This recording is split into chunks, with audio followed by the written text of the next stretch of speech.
bagaimana upaya BUMN juga untuk melihat ataupun mengembangkan daya tarik yang mana untuk tol-tol sepi di Indonesia, yang mana juga khususnya ini tol-tol baru? Baik, jadi memang ini menarik Pak Bram, bahwa memang tol ini ada dua isu. Pertama konektivitas. Jadi tol itu begitu terkonek seperti Trans Jawa, relatif hampir semua ruasnya langsung mencapai titik viability komersialnya. Dengan IRR mungkin antara 11 sampai 14%, bahkan ada yang sampai 15% IRR-nya. Tentunya ini kan konektivitas. Dan yang kedua aktivitas ekonominya. Ini sebagai contoh, untuk di Trans Sumatera ini sebenarnya ruas yang di Lampung sampai dengan ke perbatasan Palembang itu sudah cukup baik. Trafiknya udah 12.000 per hari. Cuman kita masih ada harus investasi lagi di ferry-nya. Karena ferry-nya ini penting untuk menambah throughput daripada kendaraan yang menyeberang dari Jakarta ke Lampung supaya nanti bisa makin banyak per hari trafik yang masuk ke jalan tol. Nah, jadi kita memang harus melihat ini sebagai pengembangan kawasan. Bukan hanya kita investasi di tol dan konektivitas, tapi juga pengembangan kawasan. Nah, ini kita usahakan ke depan, harusnya dengan investasi di Trans Sumatera ini, harusnya nanti kita harus mengkoneksikan dengan pusat-pusat industri dan dengan pusat-pusat pergerakan manusia yang lain. Nah, ini kita terus petakan kayak di daerah Medan, ya, ada tol Medan Tebing Tinggi Kuala Tanjung. Nah, ini kita lagi dorong supaya nanti para pengusaha CPO itu tankingnya nanti bukan di Medan di Belawan tapi di Kuala Tanjung, sehingga nanti itu juga menimbulkan aktivitas ekonomi antara Medan dengan Tebing Tinggi sampai Kuala Tanjung sebagai contoh. Nah, ini kita terus dorong bahwa tol ini bukan semata-mata tol yang dibuka untuk traffic penumpang saja, tapi juga menjadi ekosistem logistik nasional.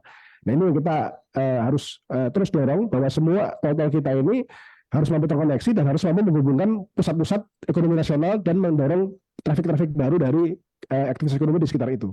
Oke, baik. Pak Tiko, ini juga melihat begitu ya, sebetulnya tantangannya dalam proyek infrastruktur ini sebetulnya apa masalah utamanya? Apakah memang masih ada pembebasan lahan yang sulit dilakukan?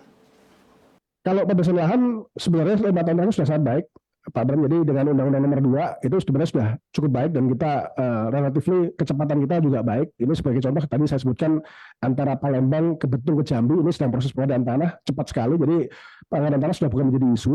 Yang menjadi tantangan ke depan memang neraca di karyanya juga. Kalau HK insya Allah sehat. Nah, waskita tadi sebagai contoh, memang yang kita selama ini sering miss adalah mismatch. Jadi tadi waskita saya sebutkan permasalahannya karena apa? Karena dia menggunakan dana jangka pendek untuk membangun jalan tol. Nah, ini permasalahan karena dana jangka pendek ini kan cuma tahunan rollovernya.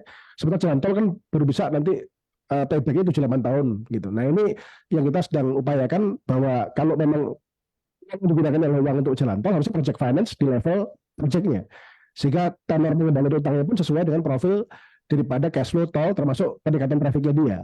Dan itu memang, mohon maaf, memang ada kesalahan-kesalahan perencanaan kita, terutama di waskita, di mana memang kita tidak menggunakan skema untuk menggunakan jangka panjang, tapi kita menggunakan sebagian daripada modal kerja jangka pendek untuk investasi dan ekuitas di jalan tol yang jangka panjang. Nah, ini tentunya kita menjadi pembelajaran kita bersama, bagaimana nanti dalam mengelola jalan tol ini, baik ekuitasnya maupun pendanaan kredit dan obligasi ya, sesuai dengan profil daripada tolnya. Dan tolnya beda-beda. Ada yang trafiknya bisa cepat kembali. Kalau kita bangun jalan tol sebagai contoh di Jakarta, sampai 2, atau misalnya yang terkait dengan koneksi dengan ruas-ruas tol di Jawa Barat, itu mungkin bisa cepat.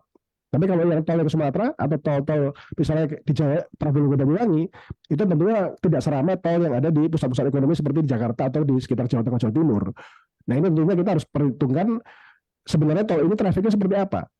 Dan tentunya nanti di situ ada komposisi ekuitas dan komposisi debt. Nah, kalau tol yang tidak terlalu ramai, harusnya ekuitasnya harus besar. Nah, disitulah maka perlu ada PMN. Karena tanpa PMN, ekuitasnya ini nggak ada yang mau membiayai ekuitas tol yang memang jangka panjang gitu. Itu, Mas. Oke, baik. Pak Tiko, apabila memang alasannya adalah konektivitas begitu ya, lalu bagaimana dengan tol-tol yang mana juga terhubung dengan dan kepentingan konektivitas yang tinggi, tapi trafiknya sepi di sana, Pak Tiko? Jadi memang kita sedang diskusi dengan Kementerian PUPR.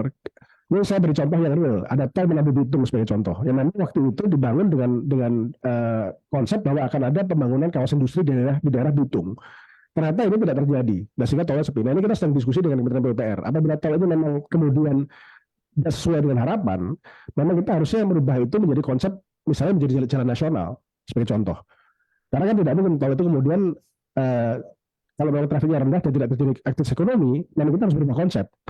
Nah, ini kita perlu karena, tapi di sisi lain kita harus berstrukturisasi kreditnya, karena kan ada pembiayaan keuangannya gitu. Yang memang ini kalau saya harus mengatakan, kita mungkin bangun tol ada 30-40 tol, tentu banyak yang sukses, tapi tentu ada juga satu dua yang salah perhitungan. Nah ini tentunya kita harus cari solusi bersama untuk tol yang sepi ini, harus ada solusi bersama. Nah kami sedang berdiskusi dengan Kementerian PUPR, dengan BPJT dan Kementerian Keuangan. Kalau dari semua tol kita bangun, mungkin kita bangun 30-40 tol, mungkin akan ada yang 30 yang sukses. Nah yang tol-tol yang tidak terlalu sukses ini harus ada solusi yang jangka panjang yang benar-benar memuaskan semua pihak, tapi masyarakat tetap bisa menikmati manfaatnya.